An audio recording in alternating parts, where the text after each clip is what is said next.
Hello students, welcome to the lecture on meetings, and after the lecture we will be able to learn the following objectives.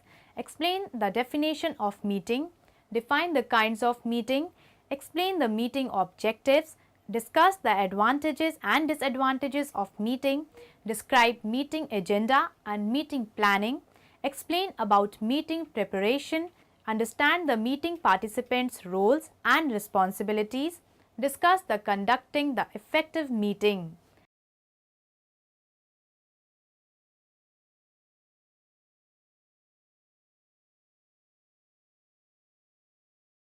Let us first start with a brief introduction to meetings.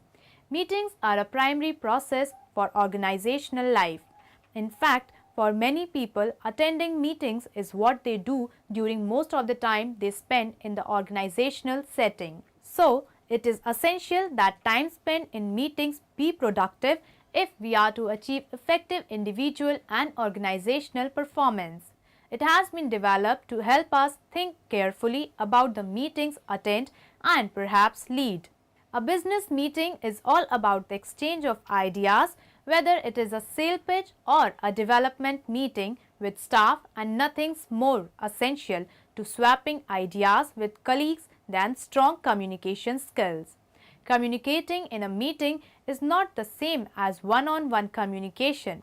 So, business owners must recognize the differences and adapt their communication style to be more effective in meetings. First, it is important to think in terms of different kinds of meetings with different kinds of participants and different purposes. Different types of meeting calls for different arrangements, time schedules, participants, expectations, follow-through, and so forth.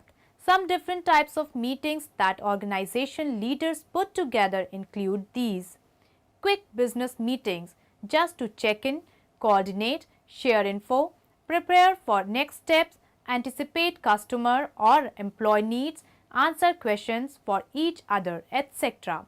Stand-up meetings, no more than 10 minutes to plan the day, make announcements, set expectations, assure understanding and alignment, identify upcoming difficulties, etc.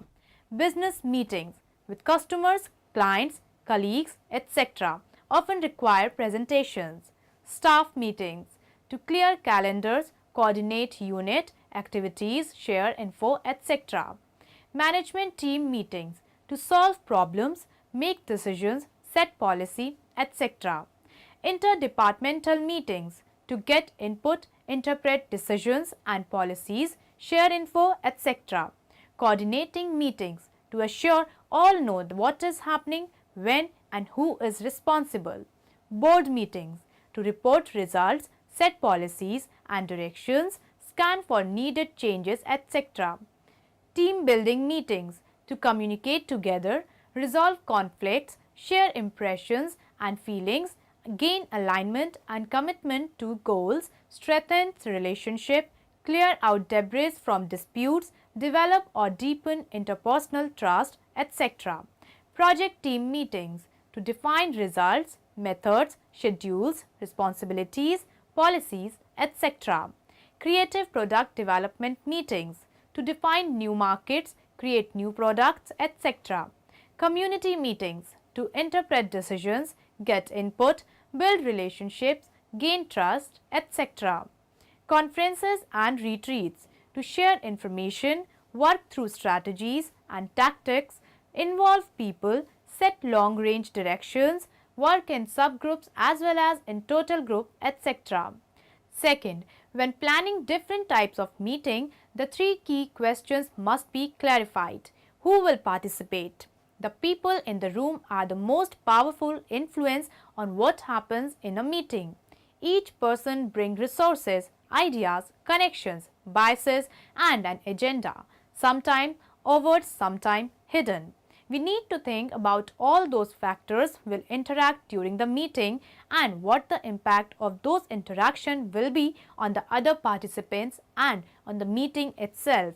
Will there be constructive energy available to get on with the work of the meeting? Will there be explosive energy in the room that must be handled cautiously? Will some participants resent others being present, and so on. What purposes will they and you want to have achieved when the meeting is over? Once we are clear about who will be in the room, we need to plan meeting agenda. What outcomes can reasonably be achieved with the people present and time you have available? Publicly specify only the results that you are confident you can accomplish, even if more limited purposes mean you might have to have another meeting. It is better to build on success than to have to recover from failure. What do you want to have happen after the meeting that will be helped by having the meeting? After the basic plans for the meeting are tentatively set, look through the meeting to the hours and days immediately beyond the event. Ask yourself, what will be or must be different after the meeting is over to enable us to achieve purposes and goals? Once you are clear about the future situation you want the meeting to have achieved, go back and review your tentative meetings plans to make sure that you have used the meeting to maximum advantage.